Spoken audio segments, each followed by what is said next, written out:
Welcome to Himanshi's world. Viewers, आज मैं आपके लिए एक बहुत ही बढ़िया वीडियो लेके आई हूँ। तो व्यूवर्स, आज मैं आपके लिए लेके आई हूँ बहुत ही टेस्टी एंड डिलीशियस नाश्ते की रेसिपी। ये नाश्ता सिंधी स्टाइल का है और जिन लोगों को हाई एनर्जी की ज़रूरत होती है सुबह नाश्ते के लिए, उन लोगों के लिए आइडियल रेसिपी है। इसको हम सिंधी लोग कुट्टी बोलते हैं। बहुत ही झटपट बन के तैयार हो जाता है और बच्चों का बहुत ही फेवरेट होने वाला ये नाश्ता। तो व्यूवर्स, आइए देखते हैं नाश्ते की रेसिपी। और रेसिपी स्टार्ट करने से पहले व्यूवर्स, अगर आपने मेरा चैनल अब तक सब्सक्राइब नहीं किया है तो इस लाल बटन को दबा के सब्सक्राइब कर लीजिए और इस बेल आइकन को क्लिक करना बिल्कुल मत भूलिएगा, ताकि आपको मेरी लेटेस्ट वीडियोज़ की अपडेट मिलती रहे और ये बिल्कुल फ्री है। तो देखिए व्यूवर्स, यहाँ पे मैंने ले लिया है एक बाउल और यहाँ पे मैं ले लूँगी प्लेन गेहूं का आटा। तो मैं नाप के 2 कप आटा ले लेती हूँ इसके अंदर। ये देखिए, तो मैंने 2 कप नाप के आटा ले लिया है। इससे हमारा 3 से 4 लोगों तक का नाश्ता बन जाएगा। और इसके अंदर मैं आधा चम्मच के करीब नमक डाल दूँगी। अब इसको हमको प्लेन आटे के तौर पे गूँथना है, जैसे हम रोटी का आटा गूँथते हैं, थोड़ा थोड़ा पानी डाल के, और वैसे ही हम इसको आटा गूँथना है। व्यूवर्स, वैसे आप चाहें तो ये वाला नाश्ता है जो बची हुई रोटी से भी बना सकते हैं। मैं आपको दोनों ही ऑप्शन बता रही हूँ। तो अगर आप बची हुई रोटी से बना रहे हैं व्यूवर्स, तो इसके अंदर आपको नमक बाद में ऐड करना होगा, और अगर आप फ्रेश आटे से बना रहे हैं तो आप नमक साथ में ऐड कर दीजिए। तो यहाँ पे मैंने आटा गूँथ लिया है, थोड़ा सा तेल लगा के, और उसको वापस से उसल लूँगी, अच्छे से सॉफ्ट कर लूँगी। और ये हमारा आटा तैयार है और इसको 5 मिनट ढक के मैं रख दूँगी। उसके बाद हम इसकी रोटी बना लेंगे। तो देखिए 5 मिनट हो गए हैं और मीडियम साइज़ की मैं गैस पे फुला के अच्छी सॉफ्ट रोटियां बना लूँगी इसकी। और बिल्कुल पतली इसकी रोटियां बनानी है हमको। तो तवे पे सेक के और फिर गैस पे फुला लूँगी और सारे आटे की इसी तरीके से मैं रोटियां बना लूँगी। ये नमक वाली रोटियां हमारी बनके तैयार हैं। देखिए व्यूअर्स, ये देखिए इस तरीके से मेरी ये सारी रोटियां बनके तैयार हो गई हैं और ये नमक वाली रोटियां हैं। याद रखिए, अगर आप पुरानी रोटी से बना रहे हैं तो नमक आप ऐड कर दीजिएगा बाद में।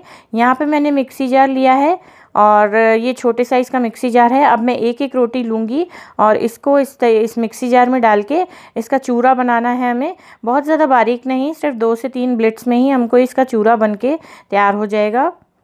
तो देखिए यहाँ पे मैंने एक बाउल ले लिया है और ये देखिए इस तरीके से 2 से 3 ब्लिट्स में ही हमारी रोटी पिस गई है। क्योंकि हमारी रोटी फ्रेश थी तो ये हमको इतना ही चूरा करना है, इससे ज़्यादा हमको चूरा करना नहीं है।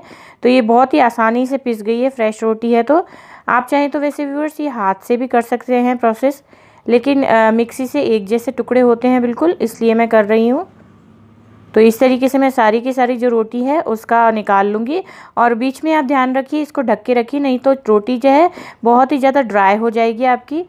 तो देखिए इस तरीके से मैंने सारा पीस लिया है और एक रोटी को मैं ऐसे हाथ से ही करके दिखा देती हूँ आपको। हाथ से थोड़ी सी मेहनत लगती है, लेकिन बहुत ही आराम से हो जाता है हाथ से भी। तो इस तरीके से हमने सारी रोटी को चूरा कर लिया है। और इसके बाद इसके अंदर देखिए व्यूअर्स, मैं डाल रही हूँ 2 से 3 बड़े चम्मच के करीब चीनी। तो यहाँ पे मैंने 2 से 3 बड़े चम्मच चीनी डाल दी है। चीनी अगेन आप थोड़ी सी कम ज़्यादा कर सकते हैं। और मैंने जितनी चीनी ली है उसका आधा मैंने घी लिया है। मैंने 3 चम्मच बड़े चीनी ली थी, तो मैंने यहाँ 1.5 चम्मच के करीब, बड़े चम्मच के करीब घी लिया है। और इसको मिक्स कर देंगे। घी इसमें व्यूअर्स ज़्यादा क्वांटिटी में होता है। ये बहुत ही हाई एनर्जी देने वाला नाश्ता है, बच्चों के लिए बहुत अच्छा है। व्यूअर्स, जैसे डिलीवरी के बाद हमारे सिंधी लोगों में ये ज़रूर खिलाया जाता है। इससे बहुत ही ज़्यादा एनर्जी मिलती है। और मॉर्निंग में अगर आप इसको खा के 1 गिलास दूध पी लेते हैं तो ये सारे दिन आपको एनर्जी देता है, ताकत देता है। तो व्यूअर्स, इसको मैंने मिक्स कर लिया है और ये हमारा नाश्ता देखिए बिल्कुल तैयार हो गया है। जब भी आपको सर्व करना हो तो इसको माइक्रोवेव में 30 सेकंड के लिए घुमा के गर्म करिए और फिर उसके बाद सर्व कीजिए। तो व्यूअर्स देखिए, हमारा ये टेस्टी डिलीशियस सा सिंधी स्टाइल का नाश्ता तैयार है। इसको हम सिंधी लोग कुट्टी बोलते हैं। तो व्यूवर्स, आई होप आपको ये सिंधी स्टाइल के नाश्ते की रेसिपी बहुत ही पसंद आई होगी। अगर आपको ये रेसिपी अच्छी लगी है तो लाइक का बटन ज़रूर से ज़रूर क्लिक कीजिएगा। कमेंट करके मुझे ज़रूर बताइएगा कि आपको ये रेसिपी कैसी लगी। मेरे चैनल को सब्सक्राइब करना बिल्कुल मत भूलिएगा। ये रेसिपी आप अपने फ्रेंड्स के साथ शेयर भी कर सकते हैं। तो फिर मिलते हैं व्यूवर्स ऐसी किसी बढ़िया रेसिपी के साथ। तब तक के लिए बाय। और ये कुछ दूसरे वीडियोज़ हैं हमारे चैनल के जो आप क्लिक करके देख सकते हैं। Thank you.